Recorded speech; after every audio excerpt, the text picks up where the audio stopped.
SciVive Ch.7 Time. Prioritize. Don't make perfect the enemy of the good. Iterate. Fake it till you make it. Do what's important first and get the basics done. Only if you have time should you then worry about reaching perfection. Urgent isn't always important. What can you do that has lasting value? What can you do to reward and punish yourself so that your life has the emotions you want and the destiny you desire? Stack the deck. How can you set up the game to win? If you don't set up the game in a way you can win, you will never win. Know your outcome and know it very specifically. If you don't know exactly what you want, you may never notice that you've already achieved it, and thus steal from yourself the glory and good feelings you deserve. Realize when you've won the game and celebrate. The stair-climbing strategy of want, get, be satisfied, want different, get, be satisfied, over and over, is the most effective that exists. You're not supposed to be in any one of those three states too long. You're supposed to cycle through them. As a living person, it's not normal or desirable to be totally still, neither in emotion or location. To be human is to experience not just the storms and calms of Mother Nature, but of our own passions, directional tactics, and scope.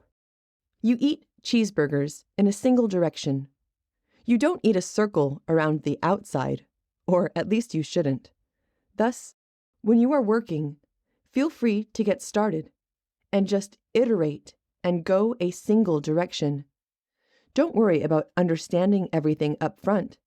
You'll understand it better once you've started.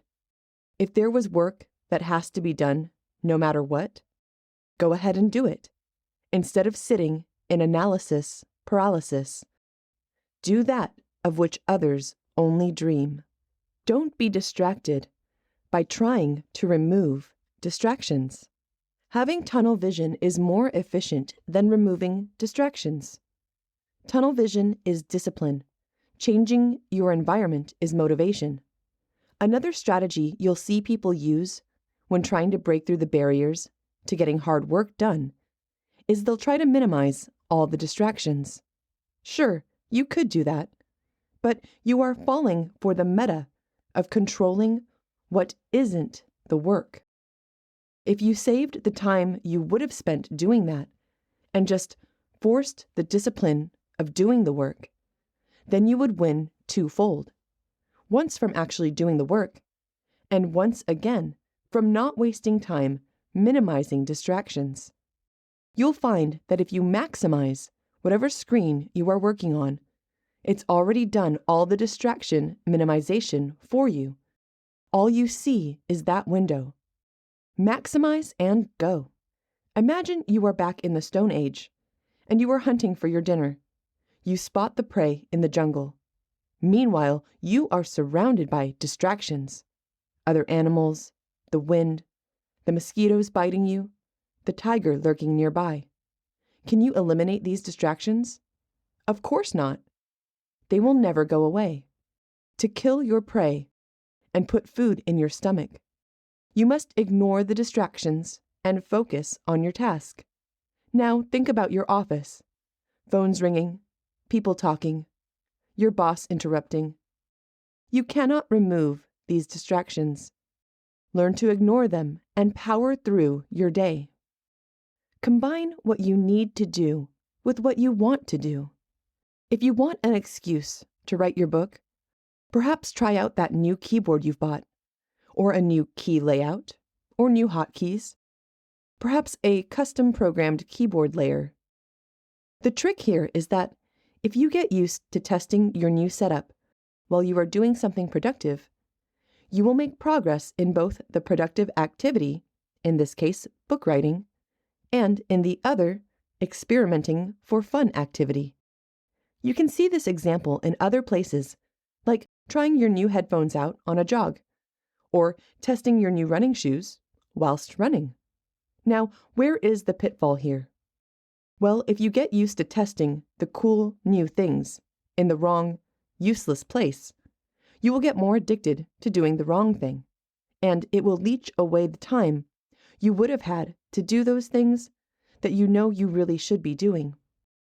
Make your fulfillment fun. Picking some cool or fun activity that revolves around what it is that you know you should be doing is great if, and only if, you can make sure you use and have fun with the cool activities only when you're doing the productive activity that you're trying to make more fun to produce a good habit. Don't spend 100 hours doing typing tests of random words fed to you. Do spend 100 hours expressing yourself using your own words. Only one of the two has lasting value. If you're lucky, the two things you're playing with might even amplify each other. For instance, if you wanted to practice your singing and you wanted to learn a new language, great! Now you can practice singing a song in a new language. Hobbies steal your time. You only have so much attention, so be careful what hobbies you have and how many, for at some point they control you more than you control them. It's amazing how few hobbies you can really have. They're extremely time-consuming. Every single little action you want to do that you don't think takes lots of time. Oh, I'll just lift some weights. I'll just check on some sports. Takes 20-30% of our useful hours in a day. You only get to do about 5 of those until you're out of time. You then become a product of your hobbies and enslaved by them. If you look at the Wikipedia on hobbies, you'll see that there's not actually too many of them. There's less than 300. That's pretty damn surprising. The next time you're bored, you've got a great excuse. There's only 300 things to fool around with. Just kidding, there's a fair amount of depth to many of them. Social media steals time, too. Go to the gym and delete Facebook. For good. For all time. It's difficult to be objective about yourself. If you're a good measurer, whatever you measure, it's true. It's easier to get truth out of the real world, measurement-wise. Some other truths are much harder to come to when you have to do more than measure, like predict or see something without measuring points like that. There are a lot of times when the worst person to measure whether you are performing well, acting well, or having good posture, saying the right words, or lifting a weight the right way, is you. This is because you are busy doing the action and being reactionary, responding to your subconscious impetus to do it. On the contrary, the people around you have more processing power to observe what you are doing with your body, which you're not focused on, what you're doing with your voice, what you're focusing on that is to the exclusion of other things. It's actually possible that someone else could see you doing something before you're aware of the concept that you're doing it. It doesn't just apply to martial arts or lifting weights. It applies to facial expression. If someone else looks at you and can tell you don't like a thing, you may not realize that you do not like the thing because it's outside your focus. You're focused on the thing, and he's focused on you. You could respond to people's internal state quicker than they can, and be aware of it quicker than they can, because they're busy doing it, and you're busy watching it. There's a trick where if someone's going to slight you, you can preemptively slight them, or perform an activity which punishes their bad behavior, but do it so quickly that you don't seem petty or slight, and it just seems like the natural course of events. Your personal attributes compound against each other, so if you've got a really strong position in one area, you're already in diminishing returns on it. You should work on the other areas that would multiply against it. So, if you've only got 3 traits, let's say they're looks, money, and leads, then you'd work to improve the ones you don't already have. When people say that you should dress to impress and dress for a job, it's not the dressing that matters. It's other people's perception of your usefulness. So dressing is one part of that. Posture is one part of that. Knowledge is a part of that. Focus. Are you self-centered? Do you care about them? Do you work well in teams? It's not just dress for success. It's be obviously useful. Forget dressing for success, dress for usefulness. Success looks different in different environments. You wouldn't want to wear a business suit scuba diving, one would assume. If you want to save money, you should be taking your extra downtime and using it to research getting a lower cost and buying larger quantities on places like eBay or Alibaba, because it is unlikely that you'll find a better deal on almost anything than those places. Trying drugs? Do your research. If you must try drugs, try to do it after you do all the other cool, badass things. And if you must try drugs, realize they are dangerous. Get the testing kits. Do a lot of research. Be very careful. Don't take anyone's word for anything. Have all the safeties in place. Don't plan on driving. Plan for it to go bad. Plan for your heart to stop. Why wouldn't you? You only have one heart. So do your research. Plan it. Do it right, or be someone that's happy living this life where you only get to feel what you earn to feel through directed focus.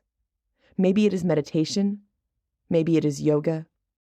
Maybe it is deprivation tanks. And maybe it's just having a really positive outlook. You can feel all the great feelings of life without needing to do the superhuman feats.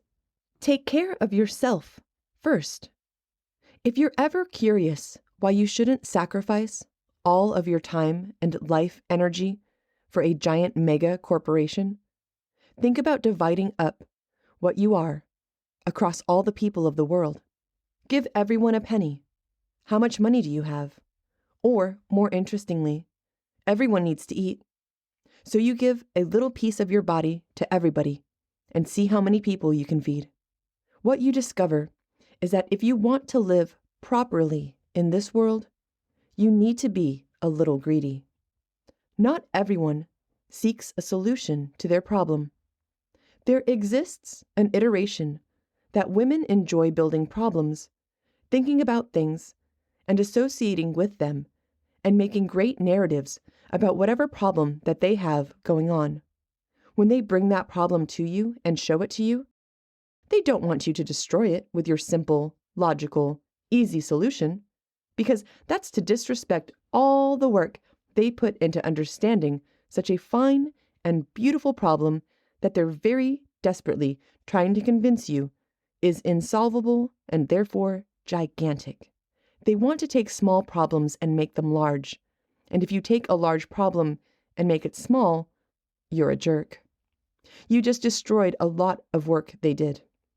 You just made it less important, and they spent all day making it more important. Really make sure that it's one out of 50 times that your female companion actually wants you to solve something before you go and destroy the excellent problem that she helped create. Important tips to remember.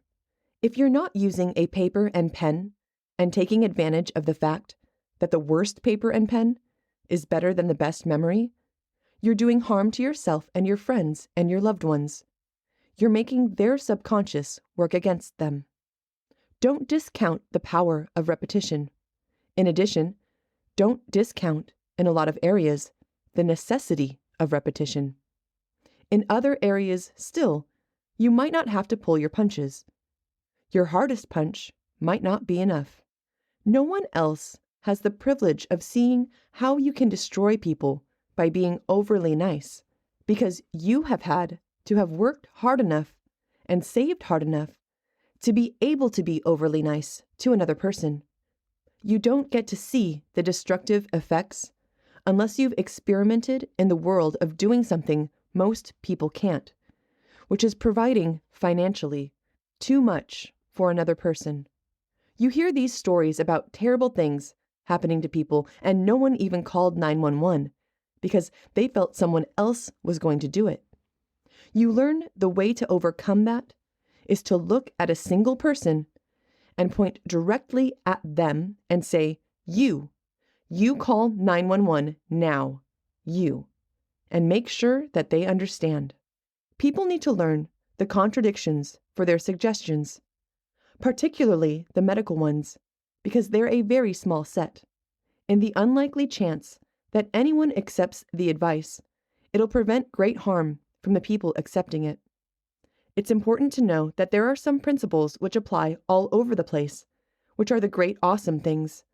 That's like learning how to duck a punch. You don't have to be a really smart guy to duck a punch. You just have to practice. You don't have to be a really smart guy to throw a punch. You just have to practice it. There are things that can be taught and things that can't be taught. This is one of the great revelations to make you smarter, more powerful, and more effective that can be taught. So let's learn it. Timing is important. If you go to get your eyes checked, it's best to go with your eyes already tired, already under strain, because those are the times when you will need your glasses the most. Therefore, it's better to go there with your eyes under that condition when you do the testing, so that the prescription that you get is there when you need it the most. Now, would a normal person know that there was a better and worse time to get their eye test? No, it's not easy to know. Would a person know that when you get your prescription made, that there's actually a level of tolerance at the lab that makes your glasses, and some labs have higher tolerance than others? For instance, if you have astigmatism that needs to be corrected by a certain number of degrees, some labs are okay with 5 degrees, some are okay with 2, some are okay with 7, and the person writing the prescription is actually able to write on the prescription that no tolerances are allowed. You wouldn't normally know those details. You would just assume that when these glasses came out of the factory, that they were properly created. These types of assumptions about timing and quality exist all over the place, and people are just starting to become aware of them. People thought that what you ate was super important, and then they realized that there's a micro world of amazing bacteria in people's guts, and that they're mildly different. What might be a great diet for you isn't for someone else, not only because they're biologically different, but because of this other species of microbes that has nothing to do with their DNA. They have their own DNA. All the bacteria that live in your stomach operate differently from human to human. What lives in your stomach is so important that koalas actually eat their mom's excrement. It's called pap, in order to colonize their guts with the bacteria that they need to digest what is primarily their food source, almost exclusively their primary nutrient source, eucalyptus leaves. Organize what you own. Put your food in the fridge oldest to the front, newest to the rear, so that when you use them in that order, it makes some sense. Same with your clothes. When you're done washing your clothes, put your clean clothes on the very back so that you use the ones that haven't been used yet. Otherwise, you short cycle, and the small group that is in the front gets used and then washed, and will just keep getting cycled quicker. Then they'll fade or get too small, and you won't be able to use them anymore. It's better to cycle everything evenly. Shortcuts to organizing things in your house could include using the same organization system from the store that you bought it from, because they already put in the effort of putting things in categories. You benefited from the categorization when you bought it, so you can use the same categorization in your home to find it. Travel checklists are pretty useful. If you're looking through an obviously easy way to improve your life, take a look through your internet search history. See if there's any particular type of pretty people that you look at more than others on the internet. Maybe they're naked. Maybe they're in bikinis. Maybe they're just smiling. Move to wherever those people come from, wherever they're most numerous. Then you'll be naturally triggered to be happier, and getting it the natural way can't be any worse than paying a bill for brainwashing yourself. Goal setting and achieving. If you aren't specific about what you want, then you're not able to make those decisions where they can be made. If you get an A in the class that you don't care about, then you're going to see your worst on the things you did care about but didn't have time for. The people that can stay engaged with a task for longer through dedicated habit, luck, curiosity, or chemical intervention are able to reap the profit from having a skill that takes many hours to develop, remember, and execute. Intermittent and faster rewards enhance task engagement. It would be useful for people to see personal development as rewarding in the short term to enhance repetitive and short-term achievement so that people don't have to bridge these vacuous gaps of friction. It would be even better that they stay in the rolling friction of constant, intermittent rewards, but shorter, smaller-term rewards would be the next best strategy. Thus, if you know that when you go to the gym, you are actually getting laid, by proxy of a future time, and that's what triggers in your brain, or if you know that when you are working hard, making money, you are actually getting laid, then that's just one more reason to do the right thing and overcome the easy, wrong path that's always there, nagging you to choose it to your own detriment. Maybe someone should solve the reward problem. Maybe if you gamified book writing and have a voting system and a peer group that rewards you for work well done, and then you pay into the system by receiving other people's feats the same way they're receiving yours, maybe you'd have a self-reinforcing cluster of people circle-jerking each other into greatness. Isn't that what teams are? Isn't that what clubs are? Pretty sure that's what they are. Time. Make all your clocks and watches accurate to National Institutes of Standards and Technology time. Why not? Use alarms. Now you don't have to be worried about missing an event. Let your phone worry for you. Use calendars with alarms. Now you don't have to miss people's birthdays or forget to get your teeth cleaned. Cheating. Here's a scene from The Simpsons. Tell me, Simpson, if an opportunity arose for taking a small shortcut, you wouldn't be averse to taking it, would you? Not as such. Neither would I. I've always felt that there's far too much hysteria these days about so-called cheating. Yes, a lot of hysteria. If you can take advantage of a situation in some way, it's your duty as an American to do it. Why should the race always be to the swift, or the jumble to the quick-witted? Should they be allowed to win merely because of the gifts God gave them? Well, I say, cheating is the gift man gives himself. Mr. Burns, I insist that we cheat. Excellent. Learning takes time you could spend taking action. Get off your butt and do something. Stop learning. All of these chapters of awesomeness mean nothing if left unacted upon. The world doesn't need to learn more. The knowledge is all free, free to deliver, free to receive, and free to put into use. It's never been better. It's never been more plentiful. We don't need more knowledge. We need people to get off their butts and do things. And that's what salespeople do, more so than anyone else in the world. They get you to sign on the dotted line and to use your economic resources to better your own life. And then you have to do something for somebody else.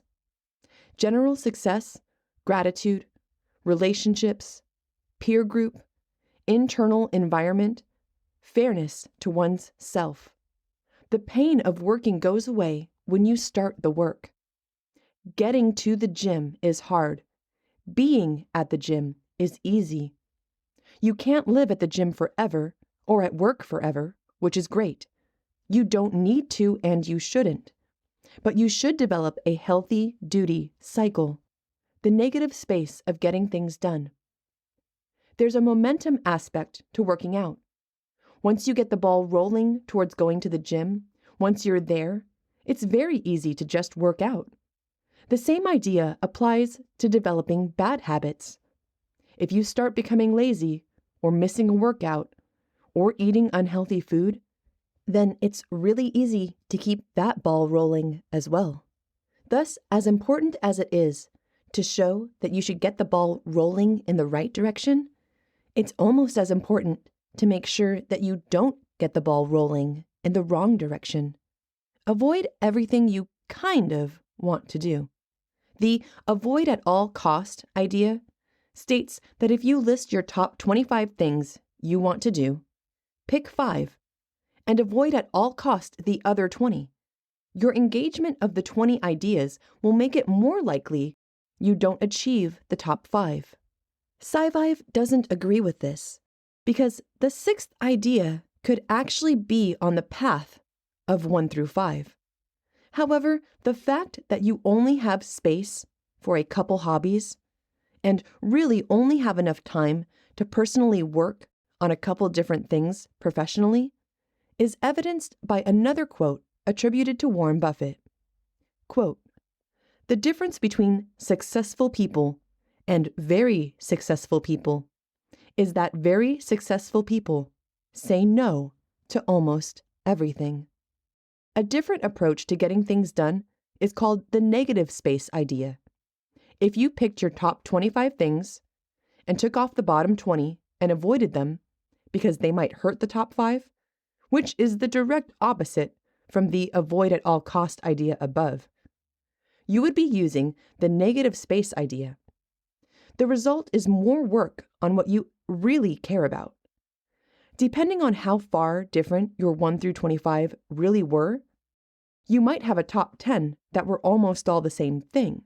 So there's a little bit of accuracy of scope that is involved. How to use this? Start your day with what is first on your list and work your way down. Avoid at all costs the following: time sinks, and the general wasting of pointless effort that has stolen the most hours of your life. Those hours aren't coming back. Steve Martin also quotes the aesthetic style of focusing on only one thing. Never mind all the other shiny distractions some other comics got taken away with.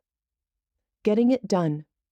You can skip motivational steps by just getting your significance from the hard actions you're taking.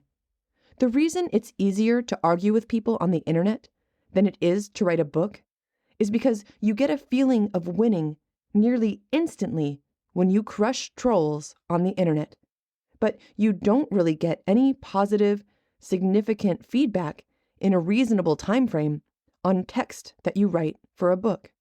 Thus, when you want to get things done, you can either work building motivation, or you can work doing the actual hard things that you'd hoped the motivation would get you to want to do. You make it easier to do the hard work when you create a short-term reward where your psyche feels good doing the hard work because you feel important having done it. If you can manage this without involving third parties, that's even better.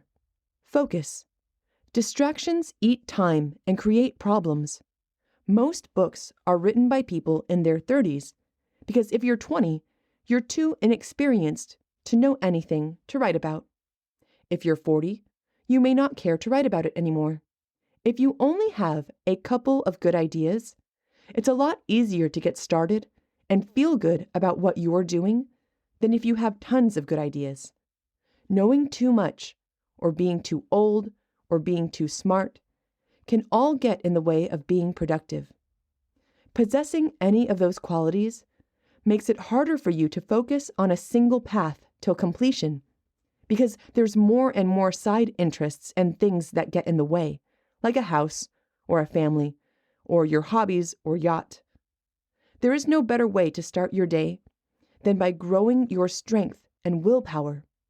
The feeling of accomplishment makes all the tasks of the day so much easier. It begins with desire. Let's be serious. If reading a book on how to get rich actually worked for people, well, by golly, you'd know a lot more rich people. Knowledge is only as useful as its application. The first step to getting things done is actually wanting things. When you want things badly enough that you must have them, then you might schedule them. If you schedule things, you might do them. If you do them, you might get what you thought you would get, and thus get what you wanted. The first step to scheduling is the desire, the why and the urgency. Why must you have it now? If you solve the why, everything will pretty much work on autopilot. It's just like habits. You only have to work to build a habit for about 3 weeks until it sticks. Then it's autopilot. You just do it without thinking. It's free and awesome once you're 3 weeks in. If you want something urgently enough, you'll find a way. Don't watch. Do. Life isn't a spectator sport. Get in the game. You can't call failing to do the important habit multitasking. Start the day a winner with willpower. Wake up at 7 a.m. Use the bathroom, weigh yourself, walk to your home gym. Do chin-ups, bench press, deadlift, overhead press. Have breakfast, shower, floss, brush your teeth, and scrape your tongue. Now, do the task you're most likely to put off first. Just as you exercised your body, you shall exercise your willpower. What are the strengths of this schedule? You put in slightly better reps on chin-ups because you're 1 breakfast and 1 bathroom trip lighter. You alternated pushing and pulling movements and ordered the exercises by muscle group. You worked on external attractiveness. You showered after working out while combining teeth maintenance, shaving, hair care, deodorant, perfume. Performing hard tasks improves willpower, just like lifting heavy weights improves muscles. Willpower gets stronger with training, just like your muscles. You might not be surprised to hear that perhaps willpower could be grown in different ways, just like muscles can be grown differently. There might be something akin to fast twitch and slow twitch willpower. Just like you should exercise your body every day, you should exercise your will every day as well. Drive is the feeling that makes you do. Upgrade your shoulds to musts. The more things you upgrade from shoulds to musts, the more you'll actually schedule and then do and then get. Get a coach or a partner or a team. You'll do more to maintain your positive relationship with them than you will for yourself. Don't waste a minute. Free up your time by not wasting it. Don't do wrong things. Waste not a minute, for minutes are what life is made of. Time is the great equalizer of men. We all only have 24 hours in a day. Use this to outcompete everyone else. While they're watching the game on television, you can be catching the winning pass and making love to the homecoming queen or king. Most people waste tons of time every day. Since you're reading this book, you might not be most people if you compare yourself to the average American. Replace time wasting with time honoring. Take everything you do that upon analysis doesn't actually lead to any tangible benefits to your life and just replace them. And do it for 3 weeks so it sticks. If you cut out browsing Facebook or really idly browsing anything you choose, what could you use that time for? Learning a new language? Finding love? Creating something beautiful? The sky isn't the limit. You can build a weather balloon and send a miniature camera into space, past our sky. Use GPS to find it when it comes back down, and view the photos of Earth from the stratosphere. Use your jealousy. Jealousy exists to motivate you to act in the right directions. If you don't have juicy things you want at first glance, Then notice what you're jealous of and try getting those things. If you are still having trouble finding something juicy to replace your time sinks with, then just pick something other people enjoy and try it for a few weeks to see if you'd learn to enjoy it too. Anything is better than the same dead ends you're already an expert at. Identify the waste. Are you really good at the wrong things? That's worse, not better. That makes you like the wrong things more than you should. If you have a lot of achievement badges in a video game, you could say that's a counter-achievement anywhere outside that game. Don't learn things you don't use. Honor your time the highest and best way possible. Do the right things. Be efficient and do the right things the right way. Don't fix what isn't broken. Respect complexity, how hard things really are. Before you think of changing the motor in your car, think about how often other people do that. Want to be the first person on the block to have or do the XYZ experimental new thing? Be prepared to see it blow up in your face. Someone once tried silencing a coffee machine with Dynamat, but it didn't work. Another person tried sanding their keyboard's keycaps with a Dremel to make them smoother. Boy, did the surfaces melt fast. If you want greatness, you have to experiment. Just respect complexity while you do. The more complicated your idea, the more likely it will not only never happen, but mess you up the whole way. Being on the cutting edge makes you bleed. First adopters are how you discover what needs to be fixed. Whenever you can, massively favor as many parts in your master plan as you can that are already known to work together. When you do hit a problem, and you surely will, you are absolutely going to love all the free tech support and innovative solutions that all the poor souls that were there before you had to discover and create, and luckily tell the world about. Ask anyone that has been modifying a project car of theirs for years and years. The progress is slow as hell and often seems to be going backwards. The car seems to get more disassembled instead of assembled. That looks like, and often is, the opposite of progress. If you're looking for a competitive advantage, or want to do something never before done though, you might just have to bite the experiment bullet. Drive.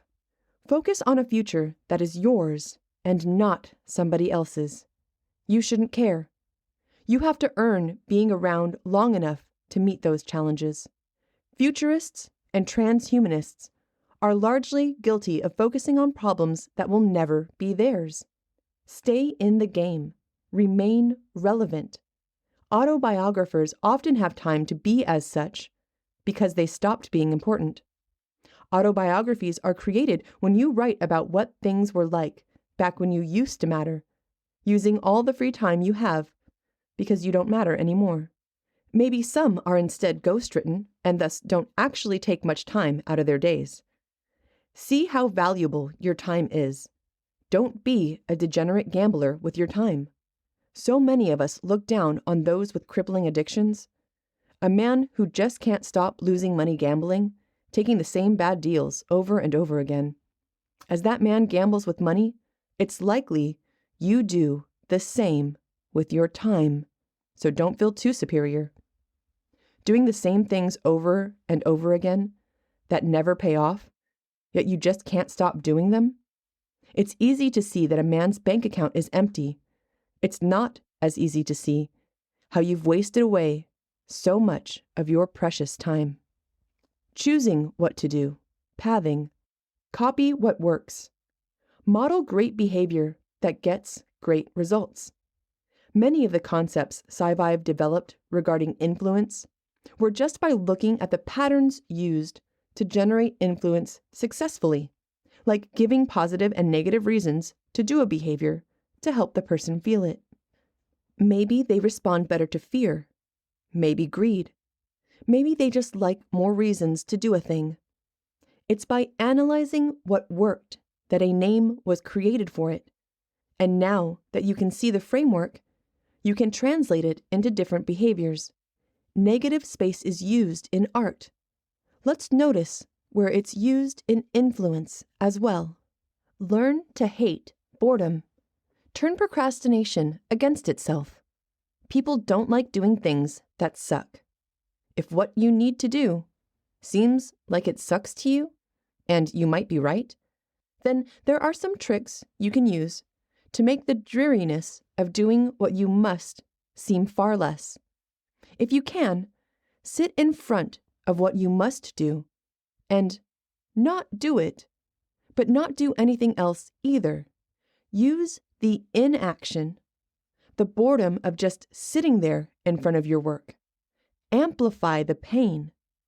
You may not yet have the willpower to do what you must, but you might have the willpower to not do all the other distractions and bullshit that takes your mind off the fact that you are not doing what you must.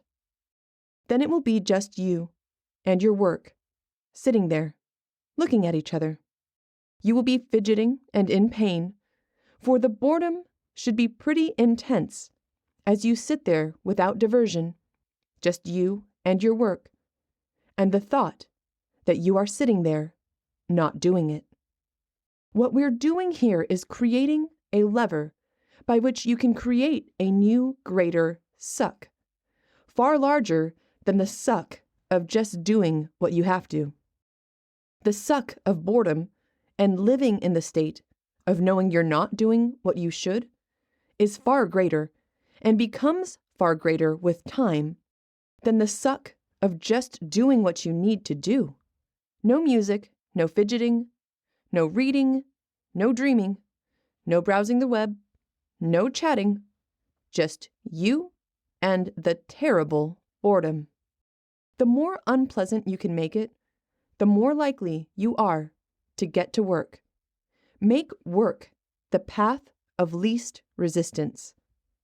We use that desire to not do things which are boring to create a greater suck of boredom and discomfort that makes our original suck of doing our work seem so small in comparison.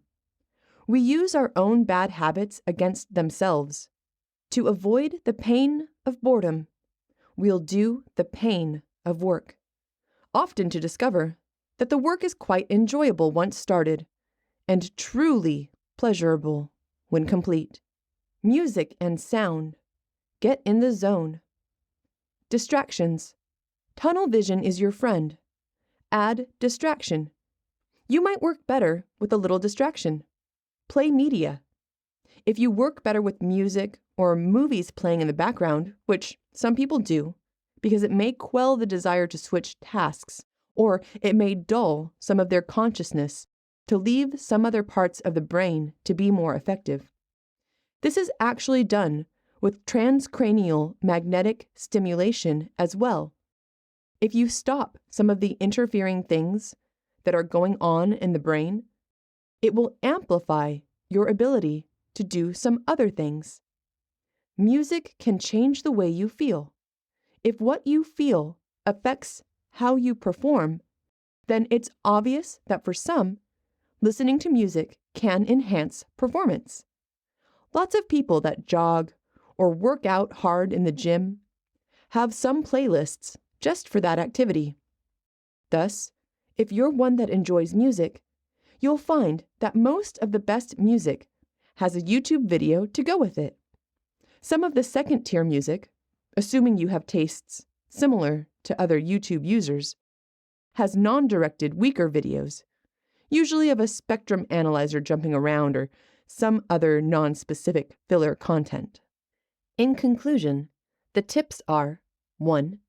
Click next faster on songs that don't have real videos directed specifically for them, because they're less likely to be good if you have common tastes. 2. Keep the YouTube window minimized so the cool and well-done video doesn't distract you from your work, and use hotkeys to click next or pause when needed, unless you can ignore the video and still benefit from it being there. That is entirely dependent on how accurate your opinion is of whether you work better under silence or audio only, or audio and video together, if there's a difference at all. If you work to make a nice playlist, save it. Then you don't have to do the work again. Or you can just use other people's playlists to save time or discover new media. Enjoy the silence. Your creative mind will fill the gap with music of its own. Let the sound of your fingers on keys be your music. Do things worth writing about, or write about things worth doing. When you feel like you must stop, you must program your brain to think, great, that's the trigger for me to continue, like an infinite loop. It will stop on its own eventually. No reason to help it fail early by not using it. Remember the phrase, if I can't, I must. Execute. Execute and share your ideas. Do your ideas instead of writing about them. Put first things first. Whatever you put second sometimes never happens. Do things in the right order. If you're making a cake, you need to mix the batter before you try to bake the cake. If you don't, you're never going to produce an actual cake. Become a productivity god. Find an edge somewhere.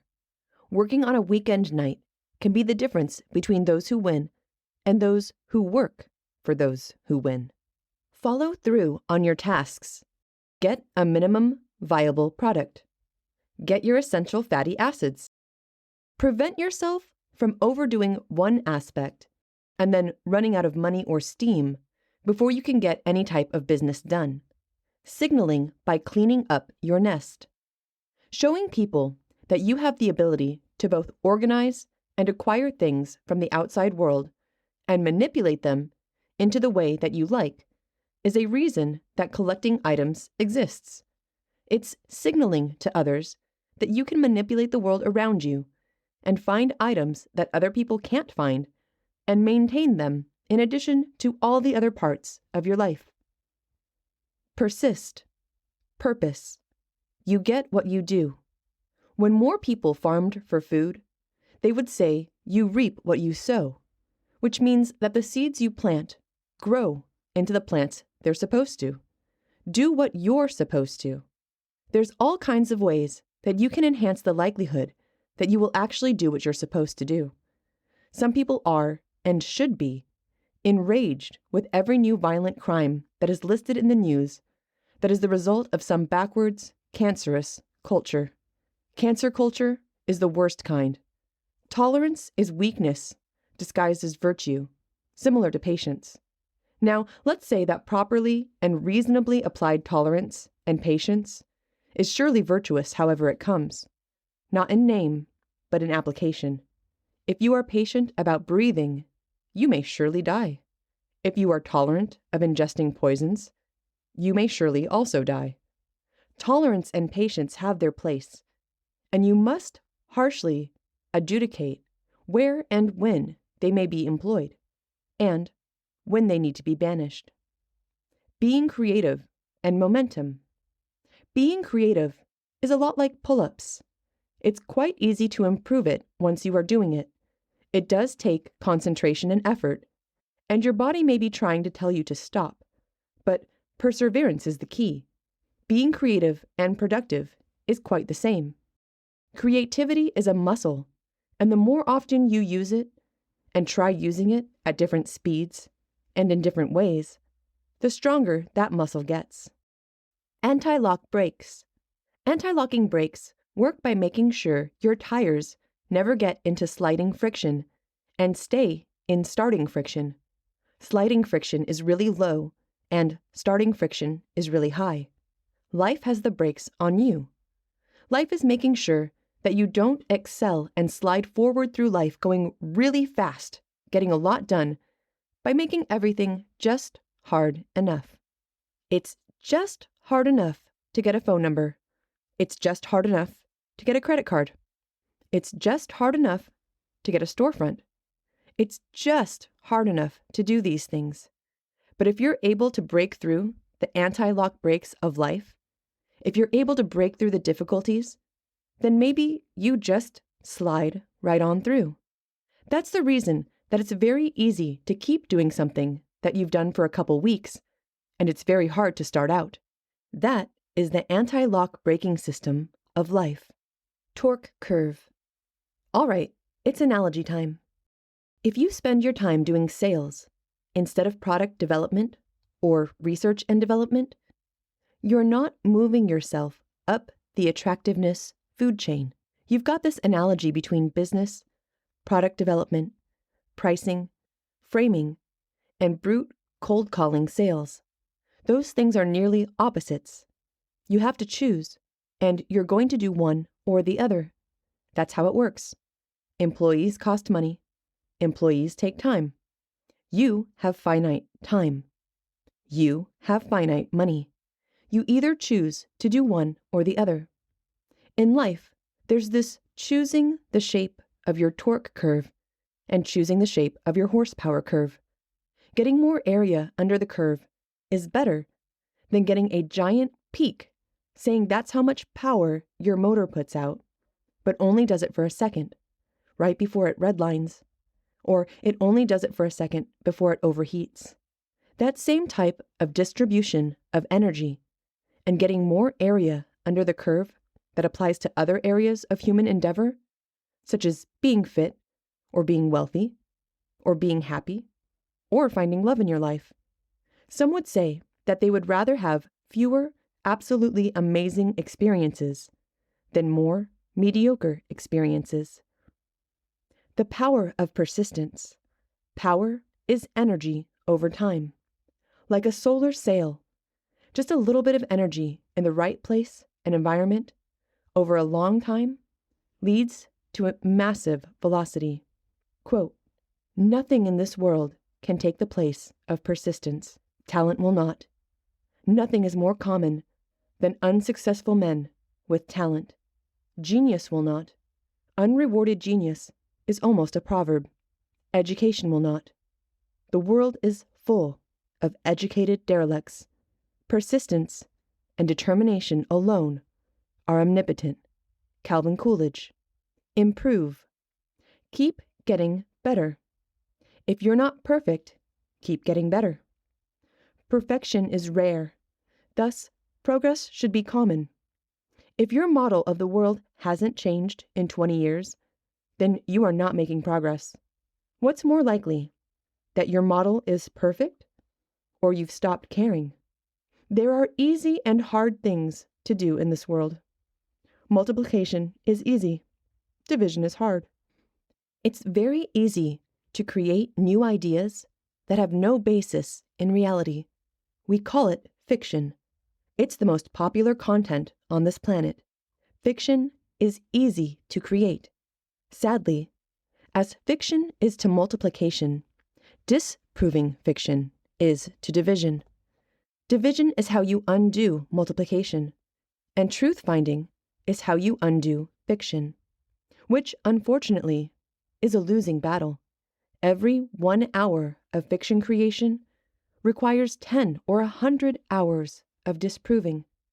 For this reason, SciVive must speak as much as possible direct truth, rather than the truth dirtied by touching the ever-expanding fictions of the world, the stagnation of great people.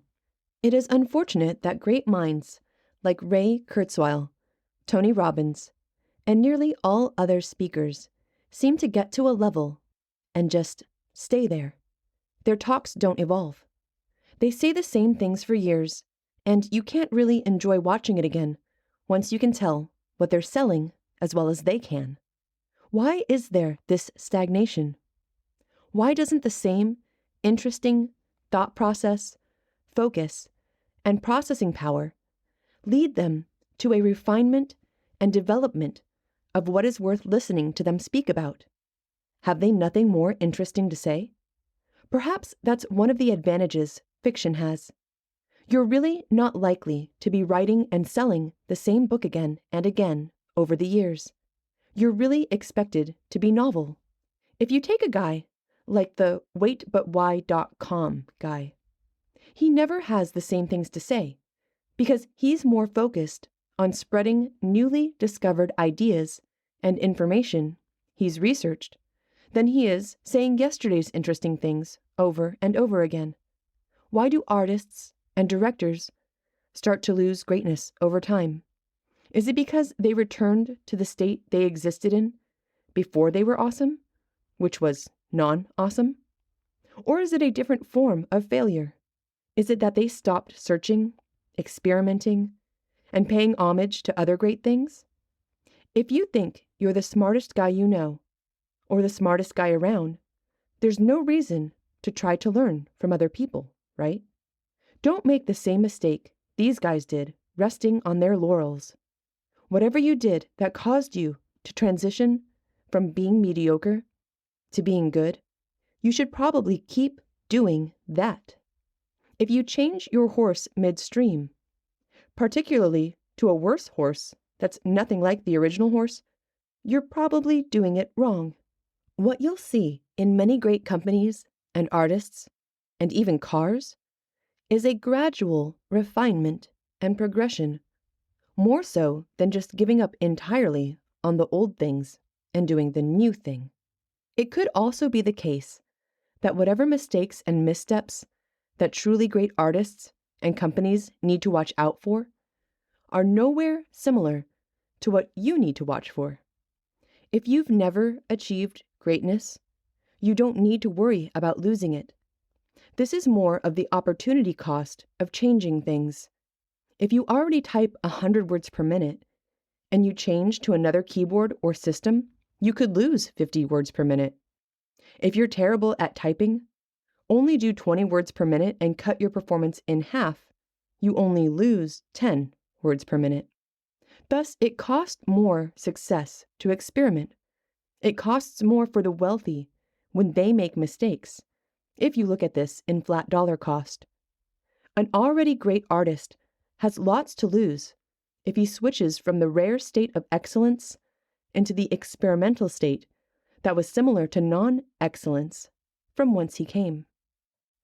Preparation-application ratio.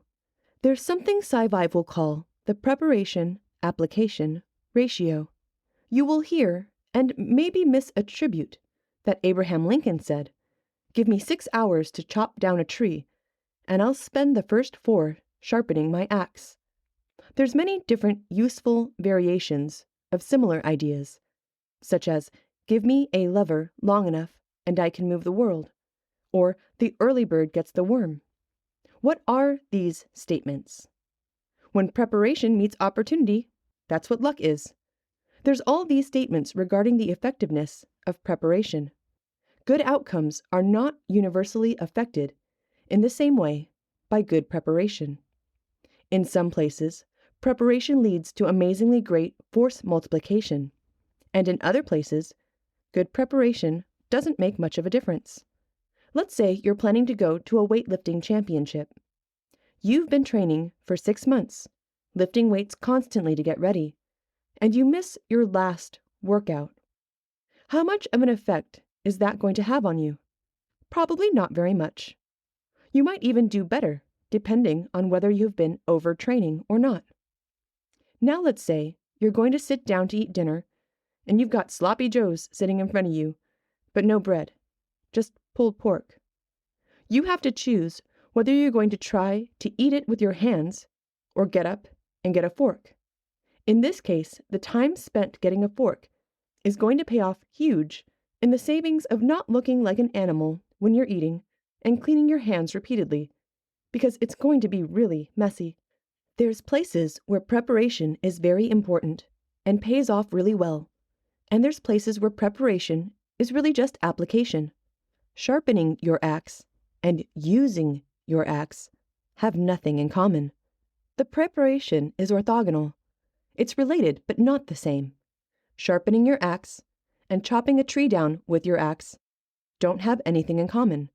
However, in painting and in learning how to paint, you're just painting, right? You're not cleaning your brushes. You're just painting. There are some things where preparation is identical to application, and you're just doing it for more time. And then there's other places where preparation has nothing to do with application. It seems to be that those places get much more bang for the buck.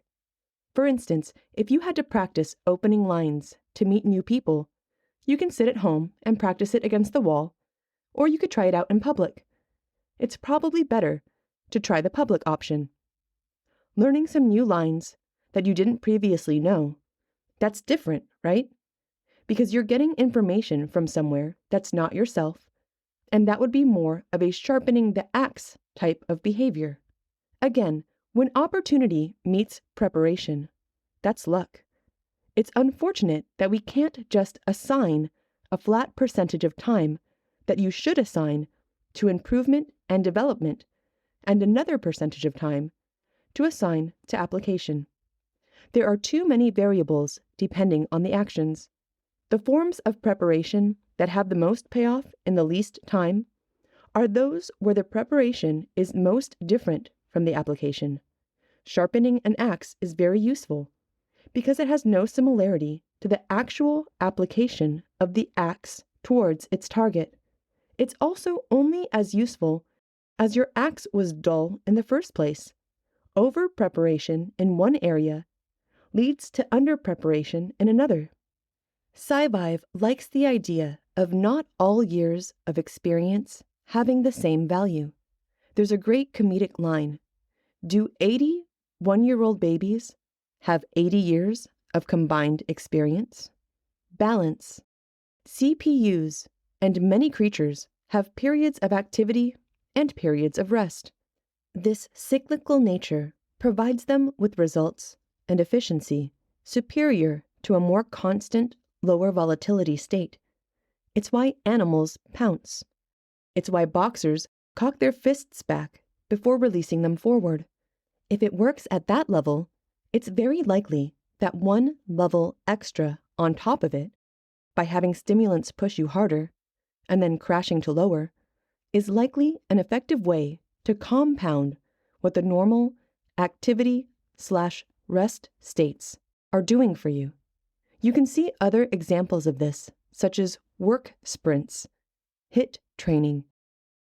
Even chewing and eating works this way. The Pomodoro technique. The Pomodoro technique is a time management system that encourages people to work with the time they have, rather than against it. Using this method, you break your workday into 25-minute chunks, separated by 5-minute breaks. These intervals are referred to as Pomodoros. The way the Pomodoro system works is by forcing you to take a break, so you feel greedy about getting the most of what seems limited. And in that system, you're always limited.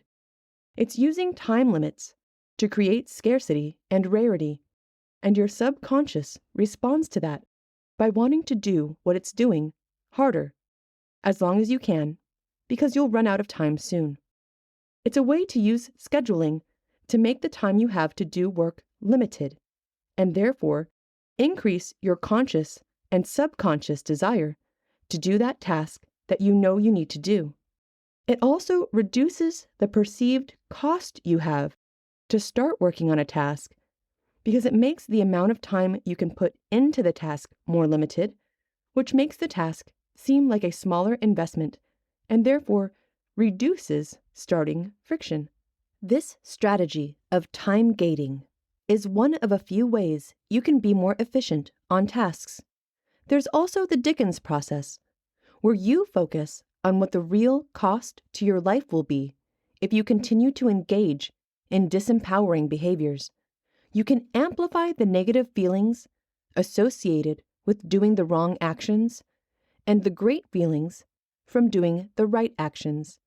The Dickens process is a neuro-linguistic programming, NLP, technique, and a process of transformation popularized by Tony Robbins' seminars and highlighted in Tim Ferriss's Tools of Titans book. The Dickens process is based on the character of Scrooge in the Charles Dickens novella, A Christmas Carol. Scrooge meets a ghost on Christmas Eve night and is shown what his future will be if he doesn't change his current bad behavior and limiting beliefs. The knowledge frightens Scrooge so much that he decides to change his life. Everyone can beat that video game. Only you, as a son, can spend time with your parents. A lack of balance. A lack of balance is the definition of pain on the cellular level. If you want to unlock a door, you need the key to move the tumblers to allow the cylinder to turn. Only the correct balance of height of each tumbler will work. You find that same kind of required balance solution to everything else in the world as well. For you to be able to classify the thing as a thing, for instance, an open lock, it needed to be lined up the right way first. If you didn't have the lock balanced and able to unlock, you wouldn't be able to classify it as an unlocked door. This is worth mentioning because it exists with all matter. If there are too many atoms of one kind instead of another, you have a whole different material. For instance, if you change the ratio of hydrogen and oxygen, you would no longer produce water. And even amongst those atoms, if you move some electrons around, you no longer have the same atom anymore. At some point, the value of seeing that everything contains balance is a little tautological, because by definition, if it was not in balance, it would cease to be that element. It would instead be a different, unbalanced element. Maybe the world would be better off if we saw balance as a solution of sorts. It's a pretty easy shortcut to see that you shouldn't overdo some things. You have to admit, many folks have neither the ability nor inclination to overthink things, nor often moderately think about things. So perhaps it is better that we keep the marketing up for balance instead of multi-input, solution-based measurements. There's a balance between conserving energy and finding new, awesome resources. Not just new resources in the physical world, but mental ones as well. Because there's always a better way to understand something. There's always something that can be learned, so to speak. Progress leads to tools, language, writing, city-states, and nation-states. When you are feeling guilty that you haven't had the type of progress and production that you think is possible in your life, know that it definitely is possible. However, unless you're some lucky mutant, you are going to need to work hard and use your brain the right way and schedule your time well. Either have the world's best discipline, be a lucky mutant, or understand that it's a fight and it's a battle. A singular focus leads to neglect. If you dedicate yourself in a direction and immerse yourself so hard in a behavior or an outcome, you will begin to see the whole world through that lens. It affects what you think is important, how you spend your time, who you meet, where you exist, and most of your life will be muted, deleted, and unseen. You might neglect family relationships, showering, knowing about the news, brushing your teeth, or eating. When you are so in a fixed state, addicted, single-minded, and focused, there's the risk that you have great personal pain during those rare moments when you notice that you sacrificed much of what you might want in your life for a different goal, either by choice or by obsession, either through a healthy decision or by having no choice and having an addiction. Habits. The benefits of coaching. If you want to help yourself get something creative done or something hard done, you may benefit from having a partner or coach that you answer to, someone that expects you to perform. It's much easier to let yourself down than it is to let your friends, employees, coaches down. They will hold you to a tighter schedule. You will deprive yourself of sleep, which enhances the chance that you will go to sleep earlier that day, which increases the chance that you will wake up at the right time the next day so as to be effortlessly awake and able to put first the things that are most important to you. Pay a coach. When you pay a coach, you're paying to have someone that you don't want to let down. It's harder to let him down than yourself. Work with a coach regularly. If you don't have someone to hold you to that higher standard than you would naturally have, you will sleep in, and you will then go to sleep later at night. You might find yourself on a 26-hour-long cycle when the days are only 24 hours long. Then you are unable to stay synced up with any of the other people that you should be working with to help you be productive. You will be operating on the opposite schedule of other businesses you need to work with, and perhaps the stores you might be using to acquire food, services, etc. Keep personal commitments private. This one is dangerous. Many people make a commitment to do a behavior, and they tell all their friends about it publicly. Then they did the much easier thing of going back into doing the old behavior they were trying to get out of. They never mention it again in the hopes their friends forgot about it too. You may fail to do what you said you would do so often that you just don't even care to pretend to be reliable or truthful in your personal declarations in regards to what you will do or when you will do it. Thus, if you commit to doing things often and don't do them often, you have strengthened your loser muscle and increased your loser momentum. It would have been better for you to have remained silent and been a loser in silence instead of training negative and training to break commitments and being untrustworthy. The latter added insult to injury. Starting and finishing. Two statements appear to be true. Stop starting new things. Focus on finishing. That one works if you already started on something. The other one is stop focusing on finishing. Focus on starting. That one works if you haven't started yet. They sound like opposites, but they're both equally true at different times.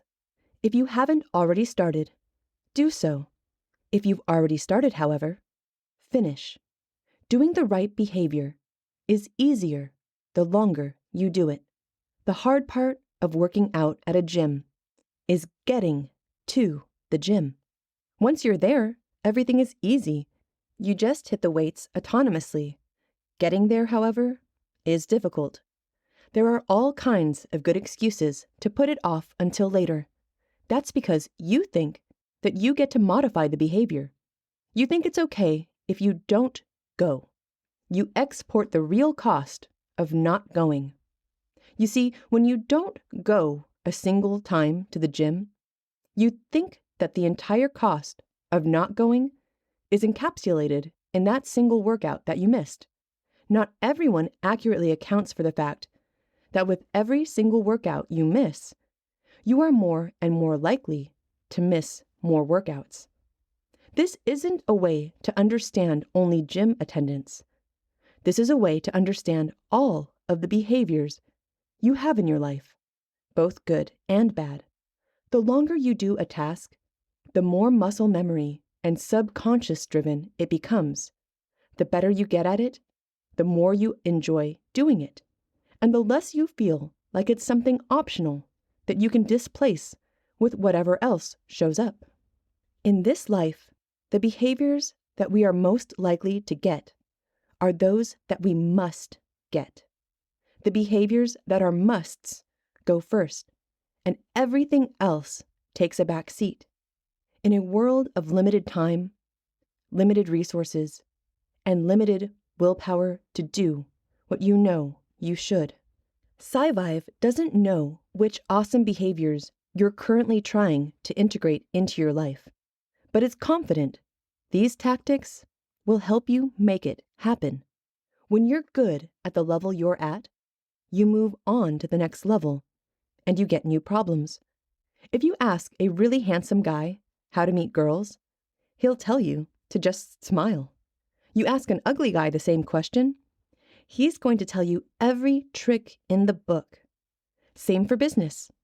Guy who gets lucky, picks the right business, he gets to have a whole new problem about scaling and regulations and such. But the guy who doesn't get lucky and picks a hard business that's been around for a long time, boy, he's got to fight for every nickel. Beware eliminating a bad habit. Don't take away the profitable yet inaccurate belief someone has unless you have the time and likelihood that you can give them a better belief that sticks. If you only take and don't give, nature abhors a vacuum, and they might replace the old pitfalls with new, worse pitfalls. Some people might replace cigarettes with cocaine instead of exercise. Wager money on yourself. Bet on your progress, for if you fail, you'll lose money. Here's the screwy part. The people that have enough money to try this one are the least likely to care about losing the money. Perhaps the wealthy care more about a loss of status than wealth. Gamification tactics for useful behaviors. Some good tactics should be stolen from the cancerous, casual gaming, wallet emptying strategies that casinos use. Maybe time gating can get people to write books. That's what the Pomodoro method is, right? What other tactics could work? Jingling sounds in the casino acoustics genre? They've found a way to addict humans to useless behaviors. Let's find ways to addict humans to useful ones. You get what you focus on. So do others, it seems. They sense your focus and may understand what you are trying to accomplish. It's funny how what you read during the day is what other people are working on, and their opinions of what they've read.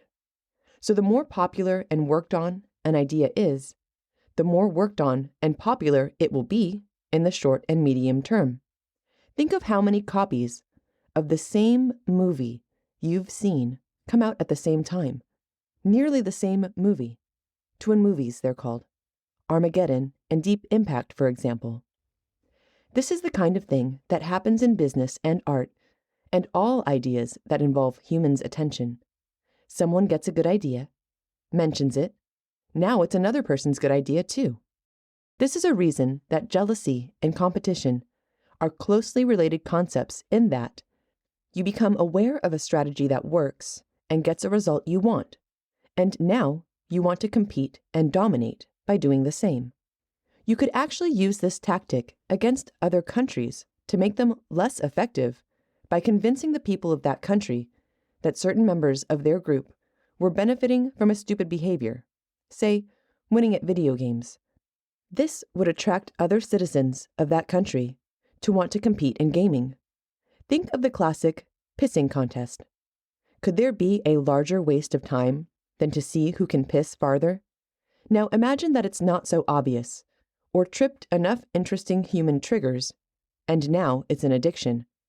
How many of our disempowering addictions and habits are the result of entering our consciousness through someone else falling for the addiction? So this bad behavior has its patient zero, through which it infects the rest of us. This happens internally in your own life without looking at anyone else at all.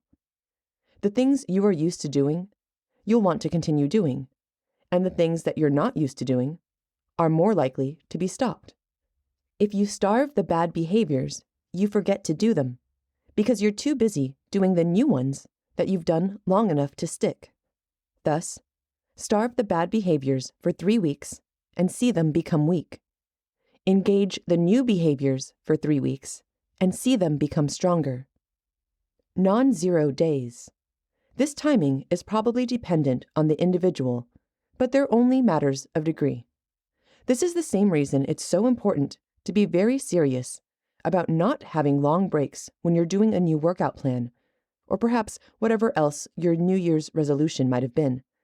Those little missed instances of the new behavior you are supposed to be doing are the virus of bad behavior trying to get a foothold, and each consecutive screw-up is vastly more dangerous than the last. When you've missed probably 4 or 5 instances of a habit in a row, you just might never get around to it again. Maybe next year.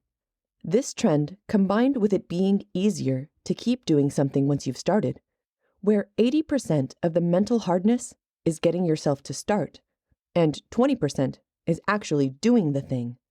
Those two things are why no 0 days works well as a strategy for performance. You don't have to kick all the ass in the world, but you must have 0 days in which you do nothing. Stop dreaming and start doing. You focus on what you don't want only long enough to invert it and find what you do want so you can focus on that. Then you actually don't focus on what you do want either. You should only focus on what you do want long enough to calculate the actions you need to do to get it, and then you focus on that.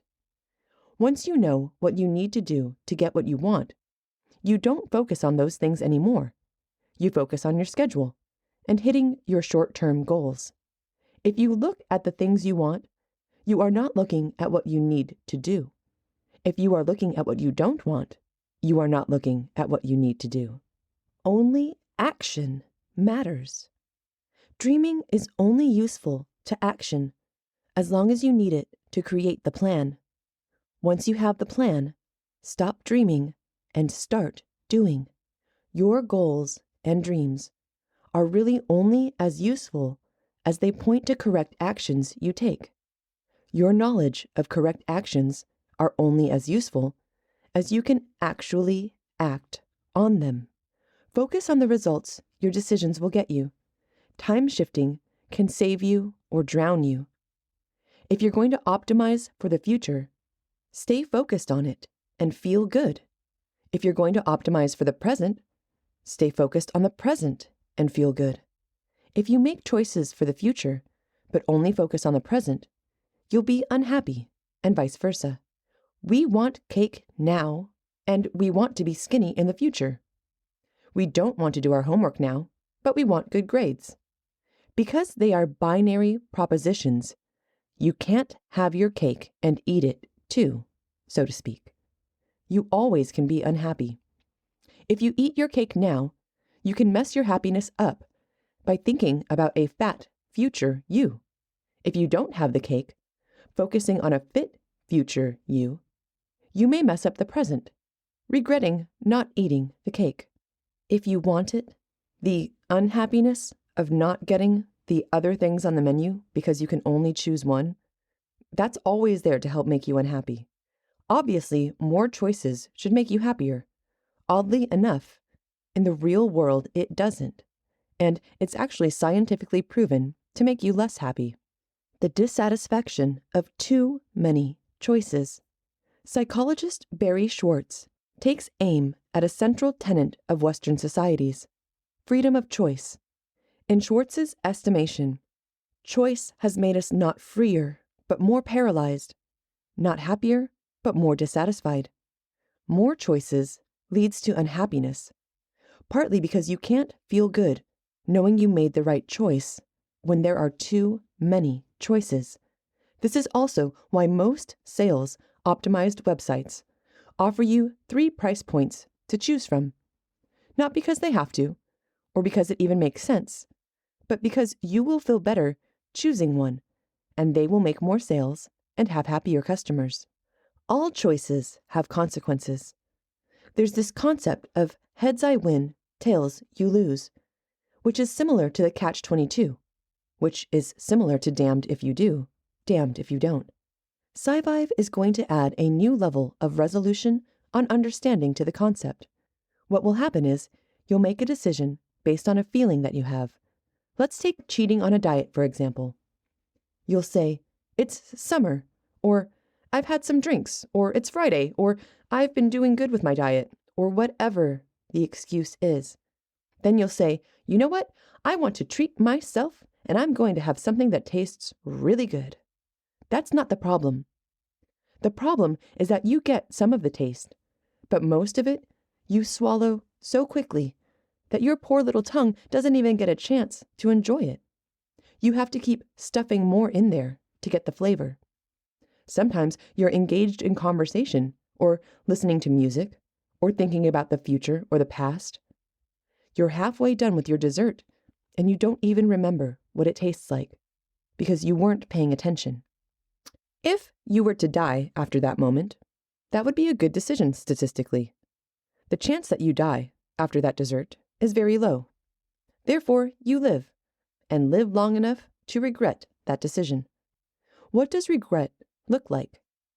How is it similar to all the other regrets that you have for decisions that you made that were the right thing at the time, but not the best thing for your future self? Let's say you have a lot of money and you think, I have a lot of money and I don't like spending it on shipping fees and transporting things. If I buy something, I might as well buy 2 of them to save on shipping. Unless it's something that rapidly spoils or rapidly depreciates, you can save on shipping fees and save yourself from going through the checkout process multiple times or having to find that item again. You might as well buy 2. It makes total, complete sense when you do it. Then, future you comes along, optimizing for a different set of outcomes, and says, I want more space in my house and a better version of this item. Now, future you wants to sell the item. This is one example where you could use food. When you're fat and looking at your stomach going, how did we get here? Compared to when you're at lunch going, I'm sick of dieting, I just want to enjoy some food for once. The right decision for one moment and the short amount of time thereafter is a wrong decision for another time, and it is a real life execution of damned if you do, damned if you don't, based on time. The level of abstraction, the extra level of understanding that is sticking on top of this, that damned if you do, damned if you don't, appears to apply to a specific slice of time, which is nearby, whereas the understanding that SciVive is trying to impart is not that you're damned if you do, damned if you don't, but that you're not damned now, you are damned then. The reason for that is because your desire changes, your goals change. Time shifting. When do you want your pain? Why is it that right before you're about to go to sleep, you dream of conquering the world and doing all of these wonderful things that you've never done before? Learning a new language and learning to dance and seeing the world and writing that novel you've always been meaning to write. Eating more healthily and going to the gym seems so easy, nearby, and motivating when you're about to go to sleep.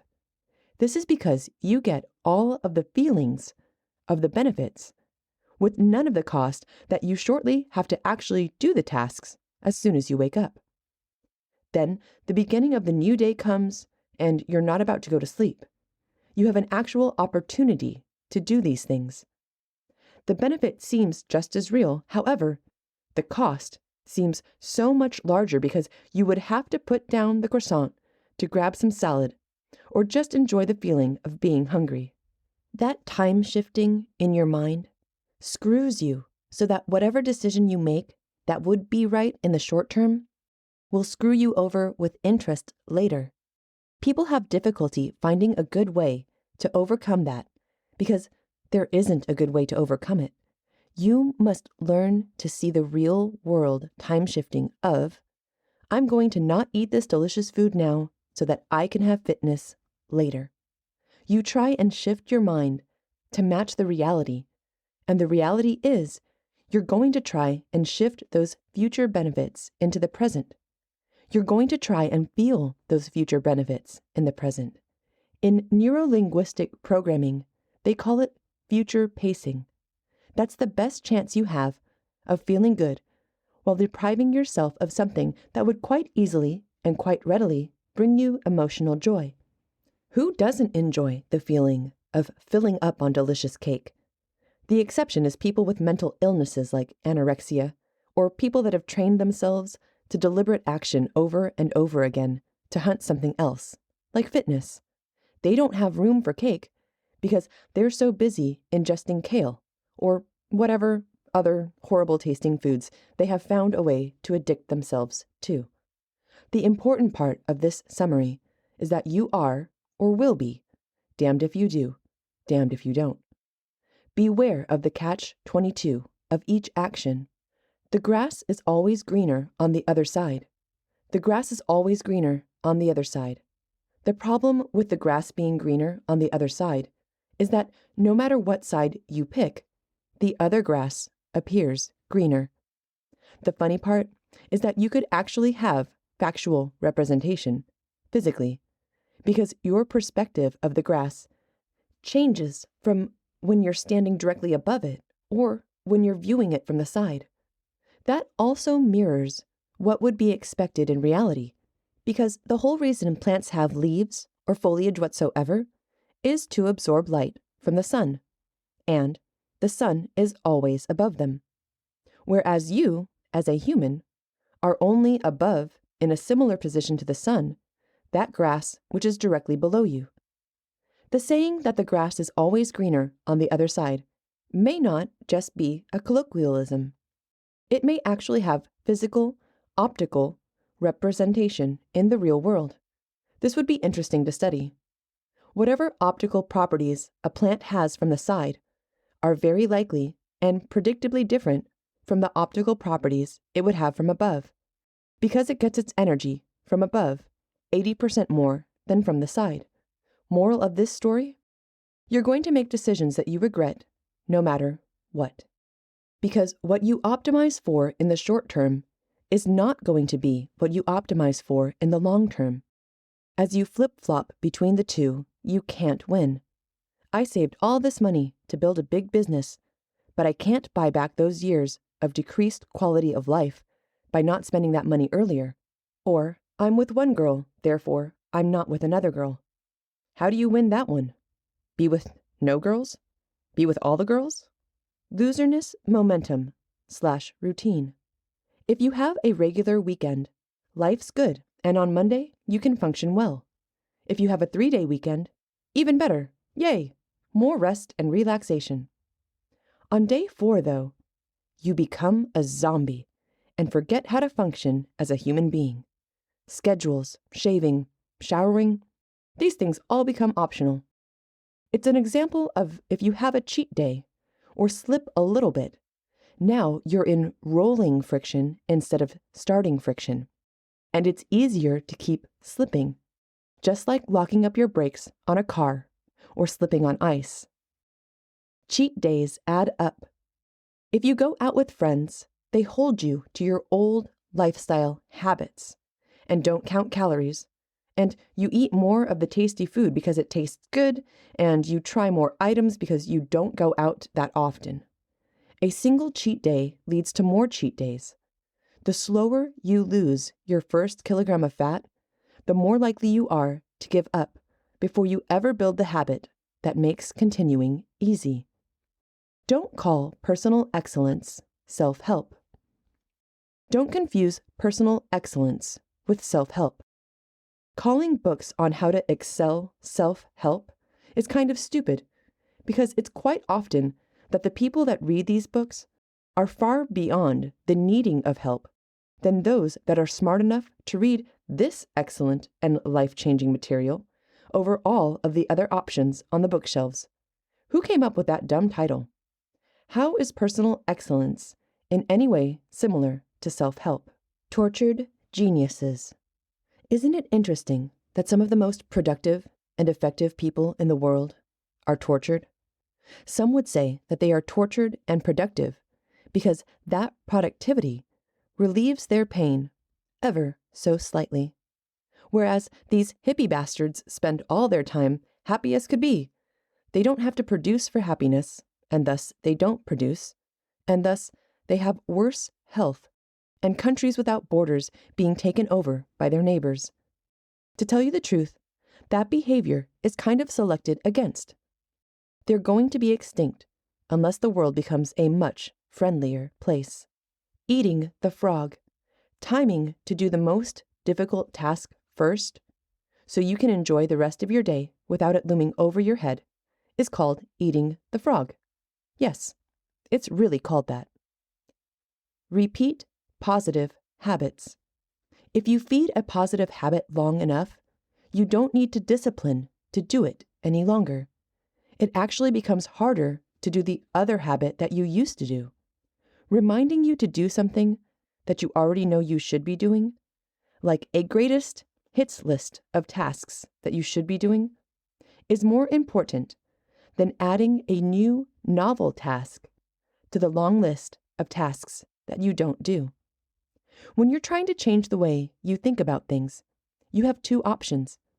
You can either immerse yourself or make thinking the right way so easy that it's what you do. You wake up, you don't care whether you feel like it or not. You do the task that you're supposed to do. It's scheduled and you just do it. It doesn't take willpower because it's ingrained as a habit. A personal note from Richard about wasting time. I've been addicted to games for a decade, perhaps two.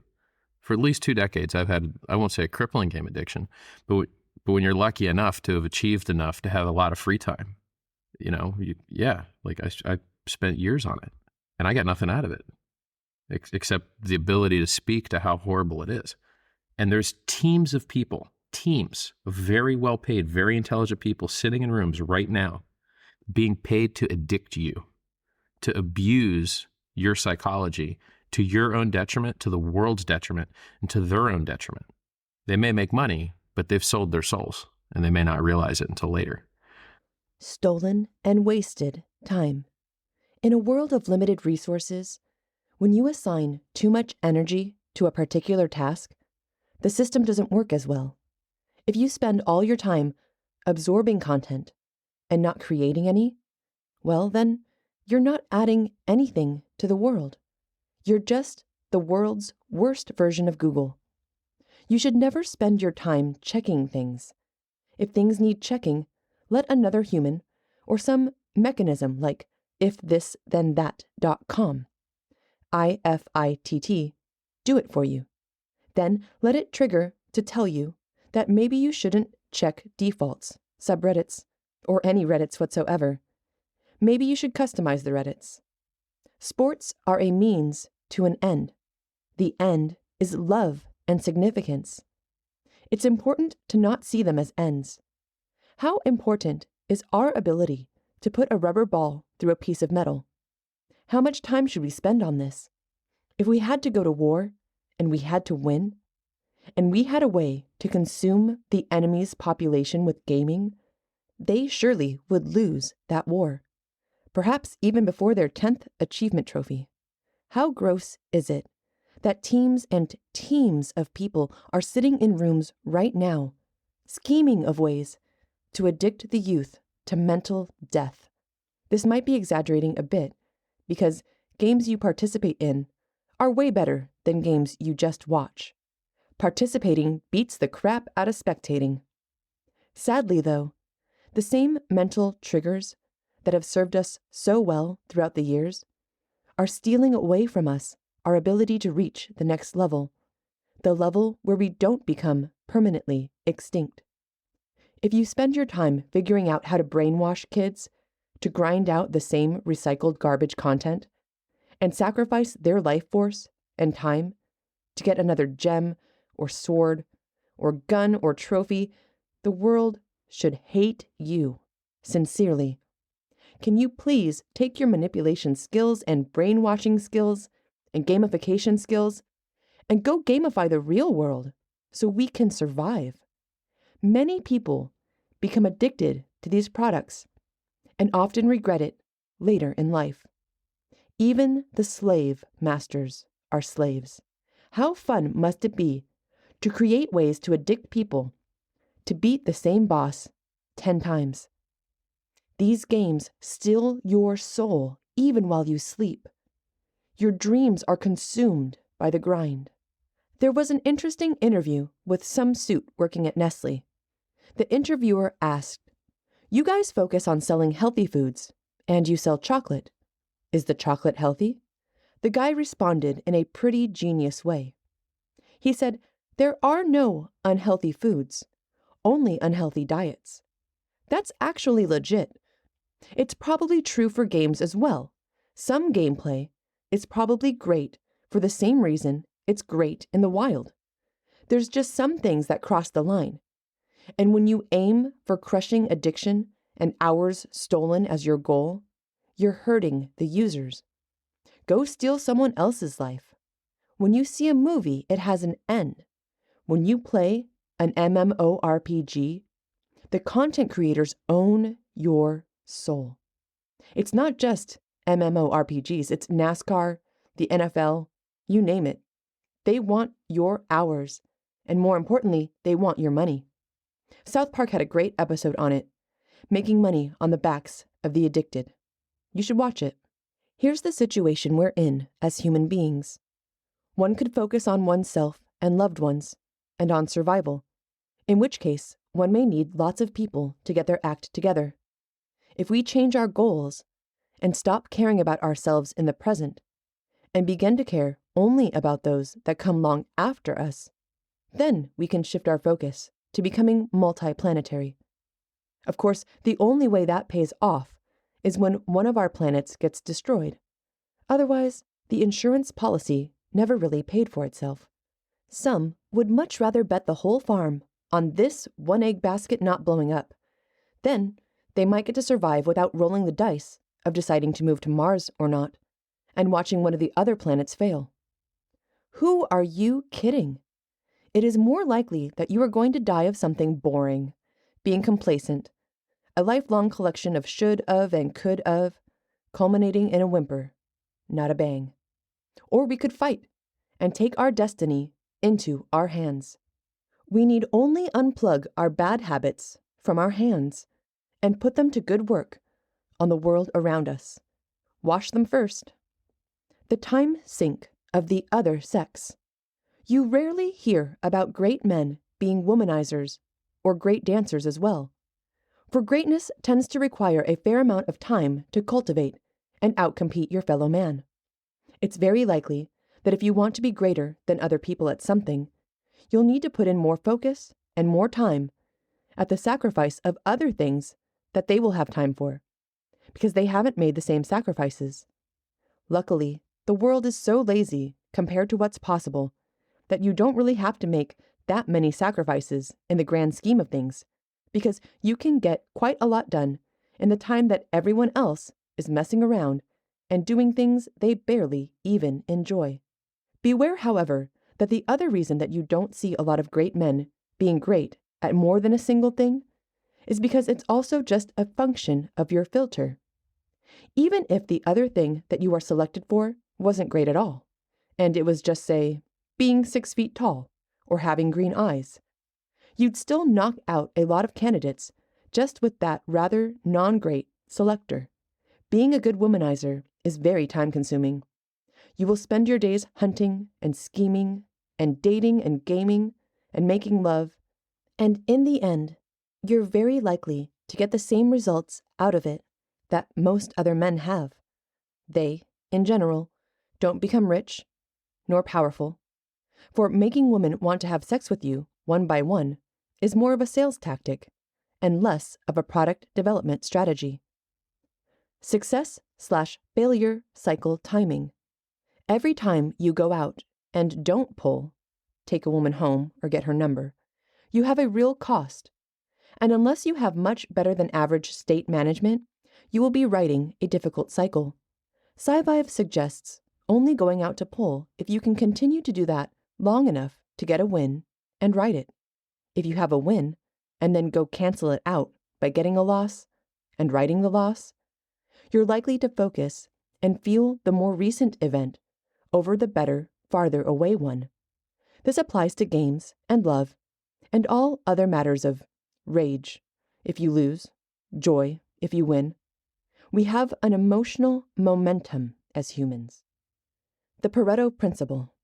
The Pareto Principle, also known as the 80-20 rule, the law of the vital few, or the principle of factor sparsity, states that, for many events, roughly 80% of the results come from 20% of the causes or effort. This means that the next 20% of results will require 80% of the effort. Car dealers live far outside the Pareto 80/20 effectiveness principle. That's why, no matter where you go in your life, you could stare at a thing and make it ever so incrementally better all day long. And unless that scales to other people, if it's only for you or only for a single other person, you're probably wasting your time. Diminishing returns. Being a jack of all trades is better than going deeper into a single skill, because going deeper on a skill just gets you incremental returns. Whereas, it's binary if you're missing components to get your business complete. You're not yet doing business. But if you can perform moderately at a bit of all the components done, then you are in business. Then you can incrementally improve. You can't really improve what doesn't exist. Therefore, being a jack of all trades and entrepreneurship needs to come before deep diving into improvement. That's the same reason that hoarding exists. You need all of the things more than you need more of a single thing. That's like the concept behind essential multivitamins. You don't need more. You just need that one. Skill, momentum, turning cost. If you are a complete neophyte at something, it costs you nothing to learn one better format over a different, perhaps more common but worse format. For example, QWERTY versus Dvorak typing. However, if you are extremely proficient at the QWERTY keyboard format, then you will incur a gigantic upfront cost to switching that the new person doesn't. Thus, experts pay a much higher cost to change course than noobs. You could call this skill momentum. Time spent recovering. Another reason endurance sports are tough is because not only do they take longer to recover from. You may feel really sore, so you lose the time it takes going and flopping about, as well as the time driving to these faraway places where you can flop about for a very long time and then recover, be sore, and go to sleep earlier. Avoid the common mistakes. Don't sweat the small stuff by knowing what the big stuff is. One mistake people make is not noticing that they're chasing a small percentage difference that doesn't matter. Another common mistake is making linear changes in a number for importance, when that change is a small percentage. What really is the difference between being able to type 115 and 119 words per minute? How many hours of testing and practice eat into whatever useful gain could be had? The time one may have spent overclocking and typing faster will never be recovered in actuality. One may forever be cash negative on the endeavors. It is an insurance policy that you can buy very expensively in your free time. It would pay in the event that, for reasons outside your control, something needed to be done very rapidly, and due to your low ROI, spending many hours making things faster, you could win back some of the time through increased speed. It's like being in a race and trying to do some push-ups real quick at the start so you could try and run faster. You would just be losing ground without much, if any, benefit. If you slow yourself down trying to go faster, it can actually be a net loss. You might want to stick with the computer you have for as long as possible. And as far as typing goes, don't be surprised if Google and their AI team have speech recognition entirely solved for English speakers in the not-so-distant future. In this way, technological advancement could make all your hours of typing practice completely wasted. Being great at the wrong things. Richard used to own a car stereo store. They would make people's cars as loud as possible, particularly in the bass area. When you are younger, you don't have quite the same empathy or knowledge of what other people are thinking about you, or how you may be affecting other people's lives. Such was the case with the very loud vehicles he drove around. Amongst people that are into the car stereo scene, there's actually something called a SPL contest, or DB drag racing.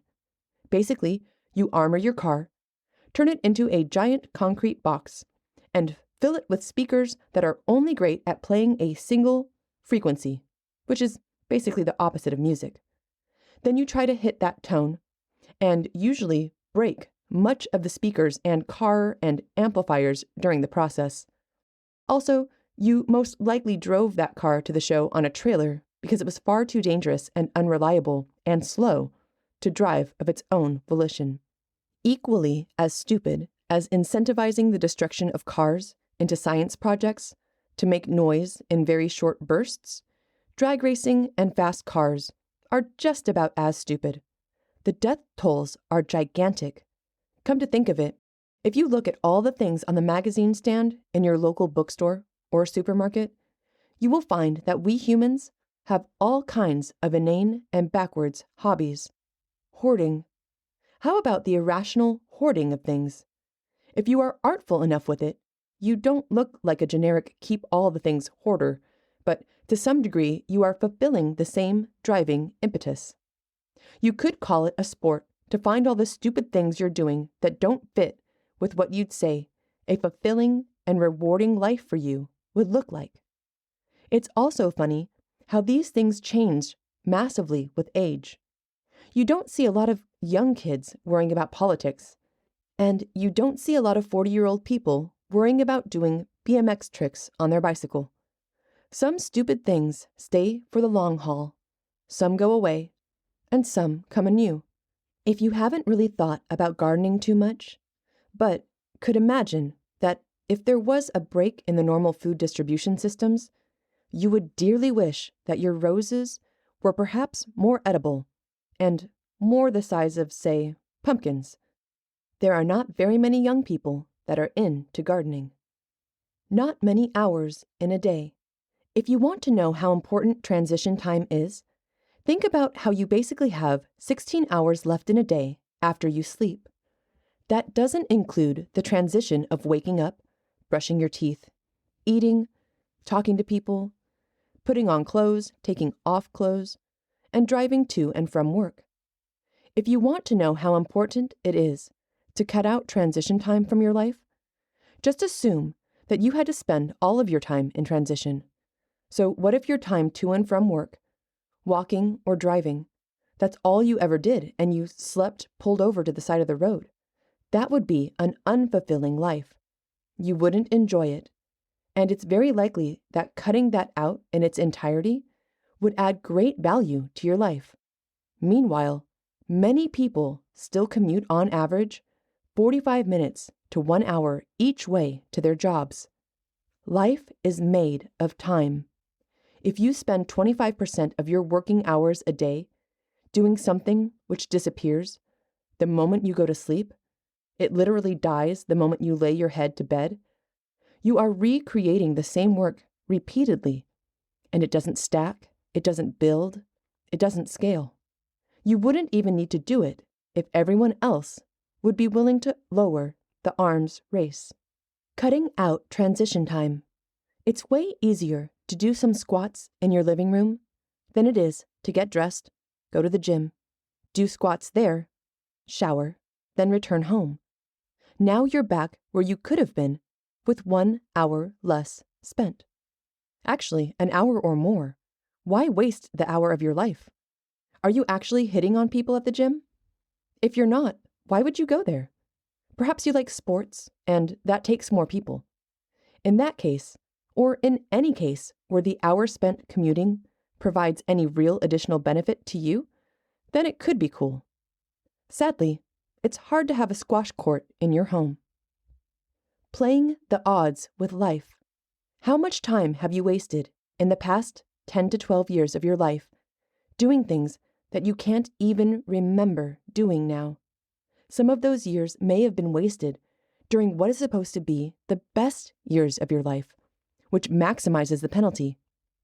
That's why it's so important that you do things that checkpoint in your mind. You must do things that have lasting value and impact. If not for the world, at least yourself. Because one day, you'll wake up and ask yourself, where did my life go? That's a time frame issue. It's very likely that everything we do is likely to fail. It is very likely that you are going to meet the same fate as everyone that came before you. Therefore, you must play the odds. Are you on a calorie-restricted diet, starving yourself? Not if you love food. Is that going to make you die earlier? Yes, very likely. How can you do that? You're playing the odds that this live forever idea doesn't work out anyway, So you've got to get the quality while you are here, which means you walk a fine line between enjoyment and savings. You walk a fine line between spending and savings, between working out and taking a break, and maybe having a drink. If you don't walk that fine line, and you don't perform that balance, you're very likely to end up in pain, because a lack of balance is the definition of pain.